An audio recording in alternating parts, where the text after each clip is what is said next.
গত একটি ভিডিওর মধ্যে আমরা দেখেছি কিভাবে আমাদের যে পেজটা ছিল সেই পেজটা আমরা কালার করতে পারি। আজ আমরা দেখব পেজটা যখন আমরা কালার করি, কালার করার সময় যখন আমরা প্রিন্ট করি, প্রিন্ট করার সময় যে পেজের যে ব্যাকগ্রাউন্ড কালারটা সেই কালারটা আমাদের ওইখানে থাকে না।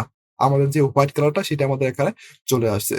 চলুন আমরা এখন দেখব কিভাবে আমাদের যে পেজটা কালার করব। কালার করার সময় আমাদের যখন আমরা প্রিন্ট করব, প্রিন্ট করার সময় আমরা যে কালারটা আমরা ব্যবহার করব সেই কালারটাই আমরা প্রিন্ট করতে পারবো। চলুন ভিডিওটি শুরু করা যাক। এখন প্রথমে মাইক্রোসফট ওয়ার্ডটা আমি ওপেন করেছি। ওপেন করার পর এখন আমাদের যে এখানে যে পেজটা আছে সেই পেজটা আমাদের যে ব্যাকগ্রাউন্ড কালারটা সেটা আমরা এখান থেকে চেঞ্জ করব। আমাদের এখানে হোয়াইট আছে। আমি এখন প্রথমে চেঞ্জ করে আমি দেখাবো আমাদের প্রিন্টে গেলে যে কালারটা সেটা আমাদের থাকে কিনা। চলুন দেখি কিভাবে এক কালারটা আছে সেটা আমরা ব্যাকগ্রাউন্ডটা আমরা এখানে চেঞ্জ করব। চেঞ্জ করার জন্য এখানে উপরের রিবন বারে গিয়ে লেখা আছে ডিজাইন ট্যাব, তার উপরে আমাদেরকে ক্লিক করতে হবে। লেখা আছে পেজ ব্যাকগ্রাউন্ড। পেজ ব্যাকগ্রাউন্ডে আমাদের এখানে যেতে হবে। এখানে যাওয়ার পর এখান থেকে পেজ কালারের উপরে ক্লিক করব। তাহলে আমরা এখান থেকে যে কোনো একটি কালার ব্যবহার করব। আমি এখন এই কালারটা ব্যবহার করব, তার জন্য আমি এখানে ক্লিক করব। ক্লিক করার পর আমাদের দেখেন এই কালারটা এখানে চলে আসছে। প্রিন্ট করার অপশনে যাব, গিয়ে দেখবো আমাদের এখানে যে কালারটা আমরা এখানে পেজে নিয়েছি সেই কালারটা আমাদের ওইখানে থাকে কিনা। আমাদেরকে ফাইল অপশনে ক্লিক করতে হবে। ফাইল অপশনে ক্লিক করার পর এখানে নিচে দেখেন লেখা আছে প্রিন্ট। প্রিন্টের উপরে যখন আমি ক্লিক করব, ক্লিক করার পর আমাদের দেখেন এখানে যে পেজটা সেই পেজটা আমরা আমাদের এখানে ব্যাকগ্রাউন্ডটা হোয়াইট কালারটা চলে আসছে। আমরা নিয়েছি সেই কালারটা আমরা এখানে আনবো কিভাবে। এখন আমি আগের জায়গায় যাব। এখন তার জন্য আমাদেরকে এখানে পেজ কালার উপরে ক্লিক করব। ক্লিক করার পর এটা আমি নো কালার দিব। নো কালার দেওয়ার পর আগের অবস্থায় আমাদের এখানে চলে আসছে।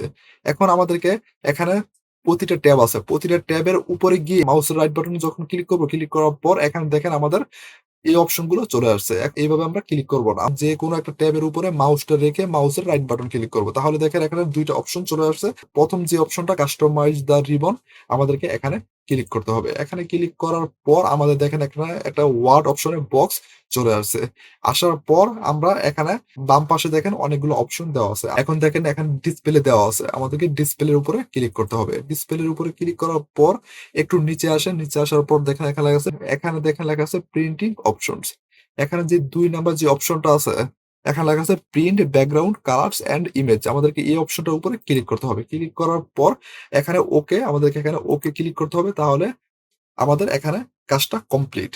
এখন আমরা হোমে যখন আসবো, হোমে আসার পর আরে গিয়ে ডিজাইন ট্যাবের উপরে ক্লিক করব। ক্লিক করার পর এখানে পেজ ব্যাকগ্রাউন্ডের এখানে আসবো। আসার পর পেজ কালারের উপরে ক্লিক করব। ক্লিক করার পর আগের যে কালারটা আমি দিয়েছিলাম সেই কালারটা আমি এখন দিব। তার জন্য আমি এখানে ক্লিক করব। ক্লিক করার পর দেখেন আমাদের এখানে যে পেজে যে ব্যাকগ্রাউন্ড কালারটা সেটা আমাদের এখানে চলে আসছে। আমরা চাচ্ছি এই কালারটা আমরা পেজে ব্যাকগ্রাউন্ড কালারটা দিয়ে আমরা প্রিন্ট করার জন্য ফাইলের উপরে গিয়ে ক্লিক করার পর আমাদের এখানে প্রিন্টের উপরে ক্লিক করব। প্রিন্টের উপরে ক্লিক করার পর এখন দেখেন আমাদের যে পেজের যে ব্যাকগ্রাউন্ডটা সেটা এখন আমি যে কালারটা আমি নিয়েছি সেই কালারটা আমাদের এখানে চলে আসছে। আপনারা চাইলে যে কোনো একটি কালার নিয়ে আপনারা প্রিন্ট করতে পারেন। এখন আমরা যখন প্রিন্টের উপর যখন ক্লিক করবো, ক্লিক করার পর এখানে অনেকগুলো অপশন চলে আসছে। থেকে আপনারা যে কোনো একটা সিলেক্ট করে দিতে পারেন। করার পর এখানে লেখা আছে সেটিং। আপনারা চাইলে এখান থেকে সেটিং করতে পারেন। আপনারা যখন এখানে প্রিন্টের উপরে ক্লিক করবেন তাহলে আপনারা এখান থেকে আপনারা প্রিন্ট করতে পারবেন। আপনারা এইভাবে আপনাদের ইচ্ছা অনুযায়ী কালার দিয়ে সেইটা আপনারা এখান থেকে প্রিন্ট করতে পারেন। ভিডিওটি যদি ভালো লাগে অবশ্যই আমাদের চ্যানেলে একটি সাবস্ক্রাইব করে পাশে থাকা বেল আইকনটি বাজিয়ে দিবেন। আবার দেখা হবে পরবর্তী ভিডিওতে। ভালো থাকবেন, সুস্থ থাকবেন। সবাইকে ধন্যবাদ।